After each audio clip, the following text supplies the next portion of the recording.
แอมบ่นี่แซ่บเนาะแซ่บคือมือลอยมาได้มือแล้วนะลูกหลาเอ้ยเนาะถ่ายย้อนแล้วถ่ายเลย อู้นะแล้วเอาหรือเปล่าเปล่าเอาบ่นี่เราไม่เป็นเราบานะแบบเราย่างแบบลองตัวนี้ก่อนเอาบ่ตัวบัตรลองเบิ่ง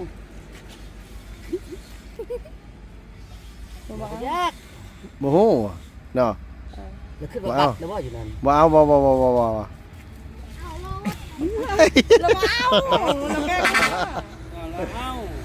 เอาคิดว่าบัตรคิดว่าวัดเต็มเงินบ่เราเคยหู้จักใช่บ้างตัวนี้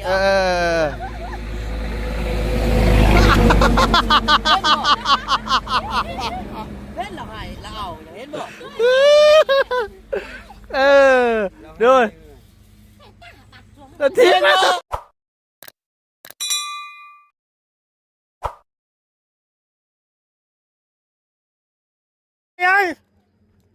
มาจะใช้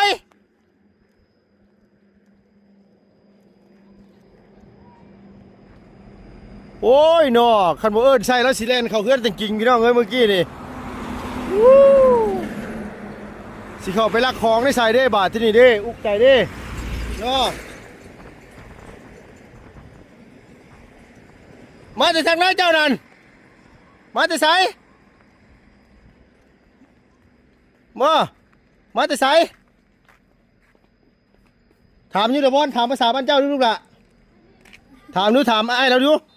ไม่เจอได้ละนะมาจะใส่ไม่เจอได้ละเราบเต็มพี่น้องเลยมาจากบ้านไหนเจ้านะมาจากบ้านไหนโอ้ยถามรู้จักจะโดนยังไม่จ้าลูกน้องด้วยจ้ายังจ้าเขาโอ้ยนัวเราสิเขาเฮือนนี่เฮือนจริงๆพี่น้องไอ้ลุงเขาเอิ้นใช่เราก็เลยนั่งลงเลยเมื่อกี้นี่มาถามเราด้วยดิมาแต่บ้านไหนนี่นะ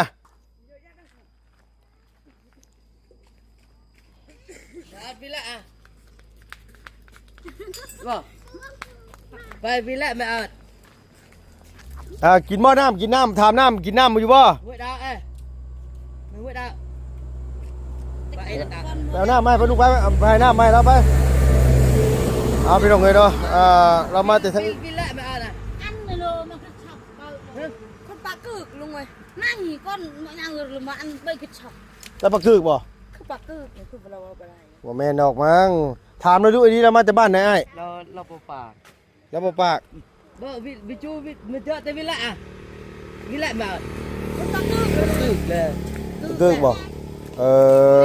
สีนั่นมันคือมึงอยากดูเราพักเห็นแล้วเลื่อยอยู่บ่ดิเห็นแล้วเลื่อยอยู่บ่เขาเห็นคือคาบันรัวตลอดหายดินมันเดือยเราคารัวซานเห็นตลอดแต่เราย่างแบบนี้นะบ่เห็นคนเนาะบ่รักโดยอยากอยู่รักไม่ได้รักแต่ว่าเขาย่านะเนาะลูกหลานบ้านรัวแบบนี้แต่นั้นมันติดยาแห้งมองง่ายเล่นจนเสียเส้นเนาะเล่นยาลายบ้านรัวเฮากันแหละบ้านรัวเนี่ยซองไอ้น้องเป็นหมดเลยแม่ประจำอยู่รัก6ขายยากูยิงไว้ถามเราด้วยคันเขาเอาเงินให้นี่แล้วอันว่าบ่ได้ดอกมีอันนั้นให้มีแต่เฮาแบบกินอยู่เจอตลาดมันมีแต่ซื้อให้เรากินให้เราก็ให้ผู้มีประโยชน์เลยเราบ่ฮู้ดอกเราไปเราบ่ฮู้ซื้อเนาะให้กันตลาดชุดนั้นให้พี่น้องเฮาเห็นบ่าวยังก็เจอเบาลี่ละบอนเล่นไปเอาเขากองไปน้ำเขารถลุงไปลูกหลานไปมาให้ทั้งบ่าวเราไปเบาลี่จักเบาเตียงให้เรากินบอลเราเก็บเหงื่อมีสโปนจักใส่เอาเห็นไปเขากองลูกหลานไปบ่แม่นผู้นี้พี่น้องเนี่ยกลางก่อนยาวผ้า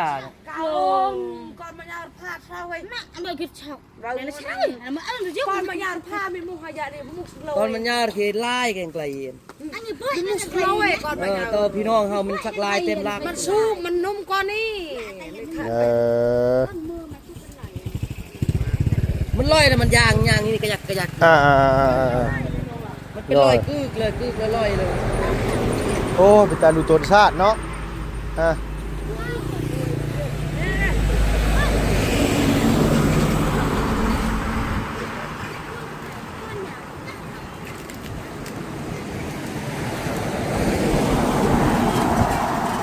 เป็นรุ่นแต่ว่าเพื่อนคณะให้เงินกันแล้ว เนื้อเยอะไปยุ่งเนื้อเยอะนะบอล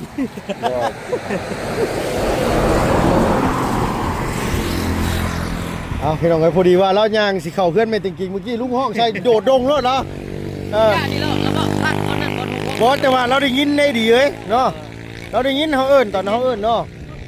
จะเสียงเท่าดัง ฮะ เสียงเท่าดังผมได้ยิน จริงคนท่านกังเวทมันนี่มาจริงปอกอยู่กับข้าม อ่า ข้ามก็บางลาวอ่ะ เราไปซื้อก็คือตีคนด่าคนน้องคนแดนนี้ โดย ชิมอันก้อนหนาว เอาเขาจะโดยซื้อมาให้ซื้อยังเจ้าน่ะซื้อยังเจ้าสิไปบ้านไหน เธอหรือมือแม่หรือมือไม่ เรา ช เป็ อน บ ใบ ปากเกิกแล้ว จักเล่นเบิ่งมันจะเฮ็ดนี่กระยักมันยางเลย โดยเอาไปกินเนื้อเข่าเด้อบอกเพิ่นไอ้นี่บอกลูกบอกเลย ได้ไม่จ้าเดาเลยเนาะ ไม่ได้กี้จะอันเพื่ออันนี้แกะเอาจ้าเลยไหมอันจ้า จ้าเบิ่ม แกะก็ จุกนี่ไฟกระสุนจานคือไปลัก โดย หมู่เขาไปยะ เบิ่งมันอย่างบาดมันกาก จังว่าอะไรเราล่มแล้วยังไงแล้ว พี่กาก สมุพิพันธ์เลยเฮ้ยคนบ่ได้อาบน้ำเนาะสั่งคั่งขึ้นนะพี่น้องเอ้ยเนาะโดยเอาสบายดีเด้อวันจุกูจุคนเนาะสบายดีพี่น้องเอ้ยไปจักล่มไปจักไปจังแล้วพี่น้องเนาะบ่แม่พี่กาก โอ้ยนาบ่าวเอ้ยเกิดมาเป็นคนลามซาดกับบ่เต็มน้ำมูซ้ คุณคือตื่นมาแล้ว ำโดย ต้องไกลดอก นี่แหละ ยังอ่อนดอก บางเทื่อก็ ประมาณชาว18 19ชาวนี่ โดย ยังอ่อนดอก บางเทื่อก็สารเสพติดนี่หยังสิแล้วบางเทื่อก็ได้ เจ้าซองนี่แหละ เล่นโดย คือเป็นตัวน้อยบ่คือดอกสุดยาแบบสุดยาพี่น้องเขาสุดยาเบิ่งจอยแห้งบ่แม่นดอกเป็นแต่เกิดบางเทื่อ เราเป็นแต่เกิด มันเทื่อกับมันเทื่อพี่ ก้อน เฮ็ด หนาว เออ เป็นคนสูบยาพี่น้องครับเบิ่ง ก้อนหนาว เกี่ยว โดย โซ่หมดเราบ่เว้นดอกกินยาบ่แม่นดอก เราสติเราบดีอันนี้นะสติเราบดีแต่น้อยพุ่นน่ะมั้งโดย ผมเราเขาตัดให้ แต่เด้อน้ำก่อนมันสิเฮ็ดได้เอาได้มั้งบ่ผมเรา โอเค กินข้าวเด้อจะโดยเด้อจะโดยรู้เรื่องอยู่ดอกพี่น้องเนาะรู้เรื่องอยู่ดอกคือสิบ่แม่นว่าบ่รู้เรื่องดอกอันนี้ก็ ได้มันจ้าเดาเลยจ้าคือเปิ้นอันน่ะจ้าเนาะเปิ้นอันเนี่ยเนาะ เอาหมดแกะ น่ะจ้า จ้าตาย น่ะ จ้า จ้านั่นน่ะ บังคับ แกให้เราเบิ่งเนาะกินกับเฮาอาศัยที่ นี่เดี๋ยวเราดีใจแล้วเราเปิดกระตุกเราอยากเปิดน้ ไอ้มัน โดยเอากินข้าว ำเราอยากกินอยู่พุ่นบอก จ้าเมื่อกี้จ้า เพื่อให้ลูกอันตายเราไม่ยากเถอะจับพี่การเราทื่นกินอยู่พุ่นกินอยู่ทาง เรานี่ เราอยากกินหนูไอ้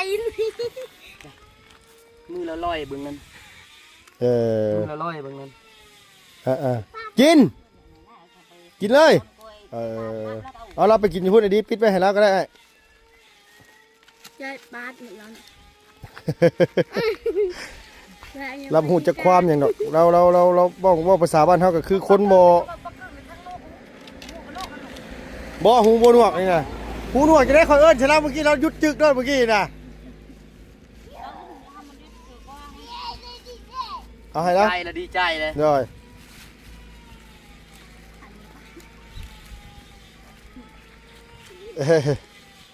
Lần mới rồi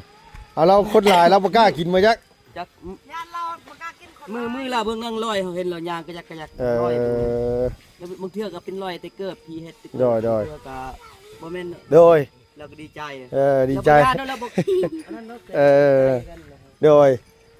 แค่น จ้าโดย พี่น้องเอ้ยกำลังว่าสิเห็นว่ามาถ่าไม้เฮือนสาวของมีพี่น้องยังมิดสมอยอยู่ดีเอ้ยยังอ้ออยู่ดีนี่นะบอกว่าสิมา จะสั่งไผ ตอนแรกสั่งกันว่าอันที่เพิ่นเอามาเฮ็ดเฮือนน้องจะดีนี่แหละแต่พอนี้เนี่ยทั้งอ้ายคนหนึงน่ะที่ถ้าพ่อเราติดต่อหานั่นเพิ่นว่าเพิ่นมีไม้อยู่เพิ่นก็เลยว่าลุงมันเลยตุกนึงแล้วเฮ็ดน้ำหั่นบัดเดียวเลย เล่นดาวจะดาวคือประเภทตักอีกให้เรา กินข้าวบ่มีน้ำกินแห้งกระแทกอีก บ่ไปก่อเฮือนเจ้า กินเบิ่งนั่น เอ เรากิน อ อยากน้ำเลย โดย ย่างแต่พุ่น โดยเราก็กินเลยยาหน่อยยันเธอแล้วกิน โดย ก่อนยัดเอาหนัวเอาเลยตามสบายจะยัดเอาทองเลย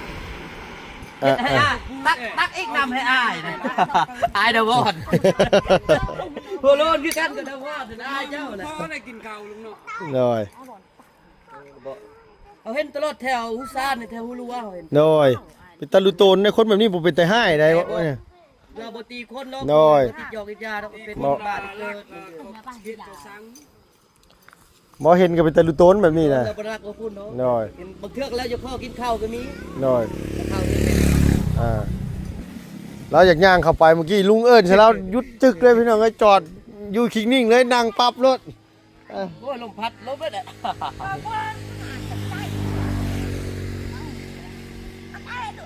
แล้วพอที่นี่ไม่เพิ่นยังบ่มาส่งอยู่พี่น้องเอ้ยว่ามื้ออื่น ช่างไม่ตัวพอเบาได้ โดยตอนแรกกันเราว่าเรา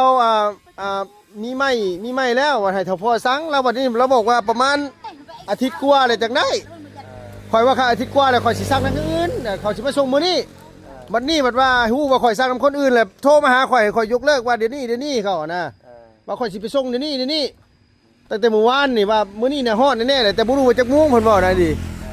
พอข่อยมามื้อนี้เดี๋ยวโทรหามื้อนี้อีกว่ามื้ออื่นอีกเอ้าโอ้ยขี่ส่อนะบ่ขี่ส่อข่อยก็ได้ว่า เข้าแบบเขาว่าอะไรก็แบบเขามัดเขาย่านเขาว่าเอาคนอื่นเห็นบ่ โดย เขาบอกว่ามืออื่นต่อมืออื่นต่อมืออื่น โดยบ่มีก็บ่มีเด้เฮา บ่มีก็บอก บ่มีก็คือบ่มีแหละก็แล้วนะ ก็มีอยู่บางเทื่อยังซาเห็นยังซา โอ้ เขาแบบย่านสั่งในอื่นอื่นนั่น กินมื้อนี้ ซาแล้วก็บอกยกเลิกกันมูลแล้วถาม โดยเขาก็บอกว่าเฮาเฮ็ดงานให้ผู้ใหญ่เพิ่นเฮาแจ้งเพิ่นไปแล้วมันก็ต้องมาใหม่นะแบบว่ามันก็เสียเฮานี่แหละเฮาว่าแม่นอยู่สิเจ้าอย่าขายนะสิเจ้าอย่าขายนะค่อยบ่เถียงอย่าขาย แบบคือเฮาเฮ็ดเพื่อนแบบ เพื่อนเฮาเองเนาะ ได้เนาะ โดย นี่แบบว่าเพื่อนเขาผู้ใหญ่เขาแบบเขาจะได้แบบเพื่อเขายัง เรากินแล้วกินคักอีหลีได้ไว้เรากินได้โอ้ กิน ไป เนาะ โดย ลุงเป็นนาทะเลยิ้มนะ โดย บ่เคยกินเนาะบ่เคยได้เข้าให้บางเทื่อแล้วบ่เคยเข้าให้แล้วบางเทื่อก็บางคนอีต้นก็คือดอกเขาสิให้ โดย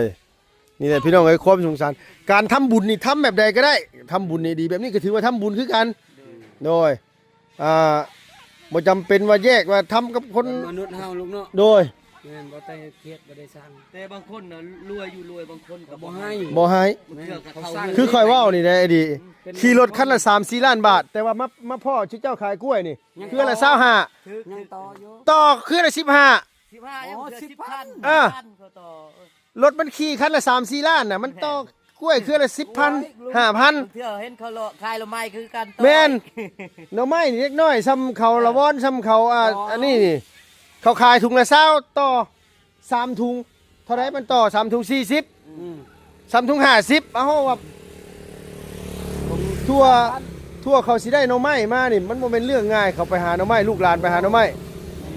คันว่าเฮามีพอมีอยู่ก็แบ่งปันกันไปคันว่าเจ้าขี่รถจักรขี่ห้างมาซื้อน่ะข่อยบ่ว่าอันนี้ขี่รถคันละ3-4 ล้าน4-5 ล้านบาท น้ำมันก็เป็นล้านเลยลุงเนาะ โดย รีบแล้ว โดย 10,000ก็ยังต่ออยู่ บัดมาต่อน้ำลูกน้ำหลานถุงละ5,000 10,000โอ้ยมันก็ตายแล้วโดยพวกนั้นน่ะรวยกับบ่มีประโยชน์บ่มีประโยชน์ต่อคนอื่นว่าง่ายซะรวยบ่มีประโยชน์รวยบ่มีประโยชน์ต่อคนอื่นน่ะ เอาใจมนุษย์คนเฮา โดยเอาอีหลีหน่อยดีเนาะจะว่าบ่ บ่เพิ่นบ่มีลูกน้องก็ข่มเหงเต็งเต็กเขาบ่เฮ็ดบ่ได้ดังใจก็ด่าพ่อด่าแม่เขาสมมุปิสินะ บางคนก็เห็นบางเที่ยวก็หัวหน้ากับลูกน้องก็ผิดกันตลอด โดยผิดแล้วเฮาว่าง่ายว่า เบิกเงินก็เข้ามาให้บางคน โดย แล้วเวียกก้อนเอาบางคน เรากินนี่ลุง โอ้ยเรากินแต่แซ่บก็ดอกพนั้นแอมบ่ ใช่ เอาสวัสดีเด้อโดยเอา เดี๋ยวบอลนี่มาให้ โดยนี่แหละ เป็นได้ อี คุณเราแล้วน้องมาดิ บางคนก็เขาขี่รถใหญ่บางคนก็เห็นนี่คนจอดเอาเลยลุงเขามาให้เลย มาเถอะแค่นี้เลยกินแล้วพวกทีมงานมาเถอะ บางคนก็รถขี่รถก็จอดก็ได้ โดย บางคนก็จอด บางเทื่อย้อนความหิวนี่เลยจะเข้าเฮือนผู้อื่นน่ะนะบางเทื่อบ้านแต่กายอย่าหิวน้ำหิวในเนี่ยเห็นเฮือนน่ะบ่มีคนอยู่เดี๋ยวจะเข้าไปกินน้ำสินะบางเทื่อน่ะบางคนใจบ่ดีว่าแล้วเขารักเขาเล่มแจ้งกลุ่มมาจับแล้วก็ชิบหาย จากโยนน้ำคน โดยแต่แบบนี้นี่เฮาสิไปแจ้งเพิ่นก็บ่จับเลย คือพี่น้องเขาทำมารู้ว่าในตลอดในคนตีเข้ามาสียาง มึงเราดีใจลุง โดย ก็เราลักเรามันคือเข้าคายแบบนี้เขาลักเรา โด ลั ยบ่แบบนั้นแบบนั้นเขากับเป็นตี เออ เพราะว่าหยังตีเพราะว่าหยังตีเพราะให้เราจำเพราะว่าเราเฮาขี้รักเด้เฮาขี้รักขี้เล่มเนี่ยเขาตีอันนี้บ่รักของไผก็บ่มีตีเนาะ ลุงเนาะ โอ้ เข้าซาเข้าจ่าวเป็นข้าวเหนียวเลยข้าวจ่าวเอ้ยนี่ โอ้กินแล้วกินคักกินแน่ดีดอกพี่น้องเอ้ยเฮาผู้ให้นี่ก็เห็นแล้วกินก็ดีใจนะ ยิ้มตลอด โดย คือเขานัดกันเลยชูปองลุงเนาะ แอมบ่นี่แซ่บเนาะแซ่บเออ คือมือลอยมาได้มือแล้วนะ เอ้ยลูกหลาเอ้ยเนาะ ถ่ายย้อนแล้วถ่ายเลย อ่ะ เดินคนเอาเองลุงเนาะ โดย ตรงเฮาถ่ายเอาเป็นยัง มีบางคนเนี่ยบางคนเพื่อนเวลาบางไงเข้าเนี่ยบางเพื่อนเขาเห็นอยู่แถวใดกะเขาไล่ออกเลยไอ้นี่เนี่ยเขาไม่อยาก เอาบางเทื่อเนี่ยเขารังเกียจนะ รังเกียจ เขารังเกียจนะเขาแปลว่าเขาขี้เดียดแล้วรังเกียจแล้วสินะที่จริงคนแบบนี้นี่เขาเฮ็ดบุญน้ำนี่ทำบุญนี่ได้บุญหลายนะเพราะว่ายังแบบว่าเขาทำบุญกับคนมา เราตาโดยแม่นั้นเราตาชีวิตของเราเนาะเราชิมโยบชีวิตเคยมาเกิด โดยโอ้ยหลาย แล้วยังเบิ่งกล่องนะลุงเนาะ กินหมูชวนข่อยเลยเจ้านี่โอ้ เบิ่งเฮาตลอดนะลุง เด้อ ยิ้มเจดบอ คุณนาเข้าติดแก้มแล้วคุณได้พี่น้องเอ้ยเข้าติดแก้มแล้วเบาโอ้ยเบาเอ้ยกินหลายๆกินหลาย หมดแล้วกิน ๆคือเขาซอยให้เพิ่นกินอิ่มสิเนาะแล้วบัดนี้คันมาชุมนุมเขาบ่ซอยนี่บางเทื่อเราหิวข้าวเราไปหาพ่อทางขยะอย่างแล้วค้นหากินนะ หลายคน เออ บางอย่างนี่เราจอดบนนั้นจากเราหาขยะไปสักบน โดย เราพักแบบนี้เนี่ย โดยดารุตนแล้วโอ้ยพุ่นน่ะ กิน โอ้ยหลุดนิ้วพุ่นน่ะ ดีใจเนาะ ใหญ่เลย อันนั้นใต้เจาะตะกอง เนี่ยเนี่ย บ่เราบ่ได้เฮ็ดยังเนาะบ่ได้เฮ็ดเนาะ โดย ได้ดาวหมดเลยยายเลยไปทานเดี๋ยว อิ่มตาอยู่ช่องกล้องนี่เดี๋ยวอิ่มจะบ่อิ่มเขาเจ้า ไปแล้วบัดนี้ โดย ยิ้มตลอดเลย โอ้ยบ่ได้เจาะนี่จัก เราหิวเลยหิวข้าว หิว แต่บ้านนี่ เนาะ เฮาก็ยัง นี่เขาให้ เนาะเอาอีได้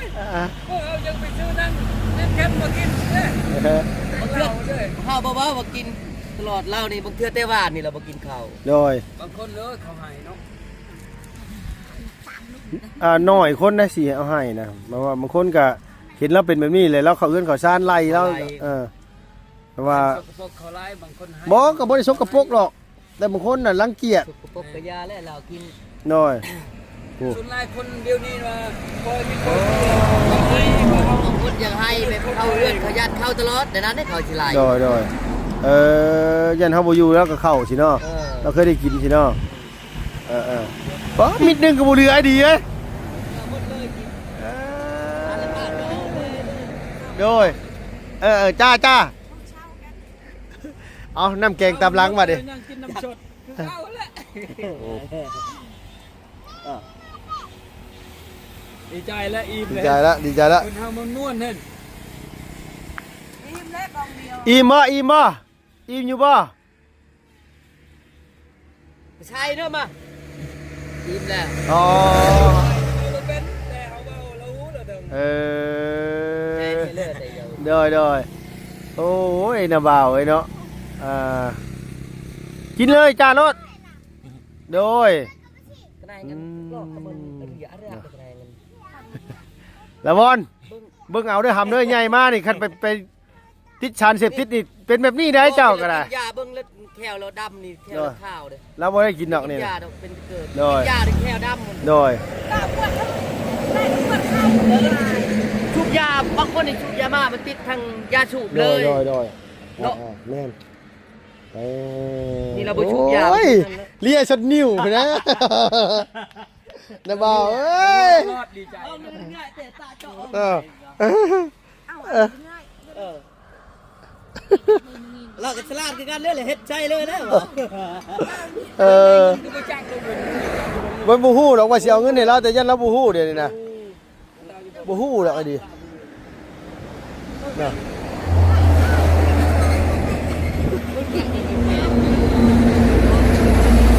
บ่ฮู้ดอก อีกรอบที่เงิน1,000 2,000ให้เราเบิ่ง เรา เรา บ่ จ่าย รู้ดอกอยู่เนาะ เอาเงินไป5,000ก็ได้เอาลายก็เอาเป็นละลา เราฮู้นะ จะเอาหรือบ่เอา เปล่าเอาบ่นี่เอ้า เราไม่เป็นเราบ้านะแบบเราย่างแบบอันนั้นซื่อๆนะ บ่เราบ้าแต่ว่าเราแบบว่าเราเคยใช้ เรา เราเคยใช้เงินเราเคยใช้เงินอยู่ดอก เพื่อบางคนกับอีต้นเขาให้ โดยเอาให้ หัวเลย ใช้ได้เท่าไรเบิ่งนับเบิ่งนู้นเงินนับเบิ่งนู้นฮะ มาละประเลยประบ้าไอ้บับนตาเธอกินน่ะบ้าเราดีใจเลยบ่อยากออกเลยเงินเพื่อเราฮู้เลย เด้อ โอ้กำ เอ เงิ อ นกำเงินบ่ได้นั่นเลยบ่ได้ บ่ได้ปะเลยตามนั่นแหละยานออก กับแน่นเลยเนาะโอ้ยจะว่ามีใบแสนหลายใบอยู่จักอันน่ะบ่บ่ละเปล่าฮะเนาะโดย อย่าให้ลูก เกือบเราเองนั่นบ่ลูก เกือบแล้วเอง เป็นเกือบเขาให้แล้ว โดย เบิ่งให้เบิ่งเจียแล้วเอากันบ่เจียละใจเบิ่งเอากัน แล้วบ่เอาดอกไอ้ดีเอ้ยลองมึงดูไอ้ดีได้สิลองใจอันว่าอันนี้พี่น้องเอ้ยโอ้นิบไปอีกได้ผู้ใด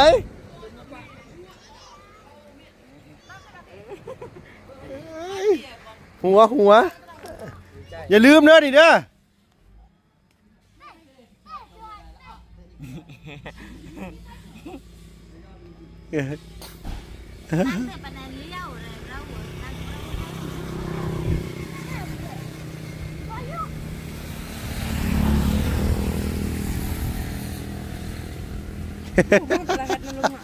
เบิดเรียบร้อย เจียบ่เชื่อเจียแบบนี้เจียบัตรเครื่องแล้วว่าบัตรกำเงินก็มี แล้วเอาได้แบบนั้นดิ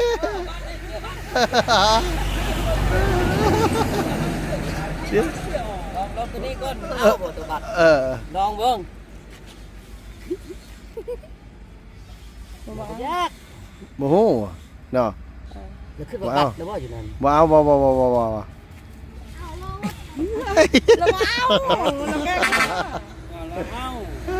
ว ขึ้นมาบัตร คิดว่าวัดเต็มเงินวะเราเคยหู้จัก ใช่บ่ตัวนี้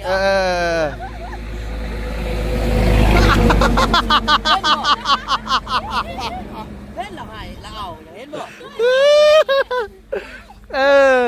ด้วยทิ้งนะ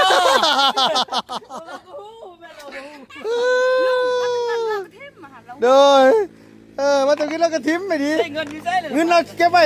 ว้พี่นะโดย อันนี้อยู่กับมันเนี่ยอยู่ตะสกายครับอันต่อยปลาอันยอดมาได้ได้แหละเงยก้อนลืดกันนี่ก้อนลืดยอดเนี่ยปลาอันต่อย เห็นบ่ เสียปลาไว้ ทีมละโอเคเบาเว้ยบายบายบายบายบายบายไปเด้อเฮ้ยไปแล้วบายบาย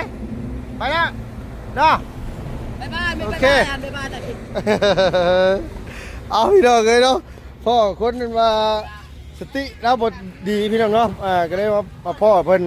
สิเข้าขึ้นถึงกิ่งลุงก็เลยเอิ้นชนะเมื่อกี้นี่ก็เลยอันนี้เลยพอดีแล้วก็ได้เนาะสติสตังค์บ่ค่อยอันนี้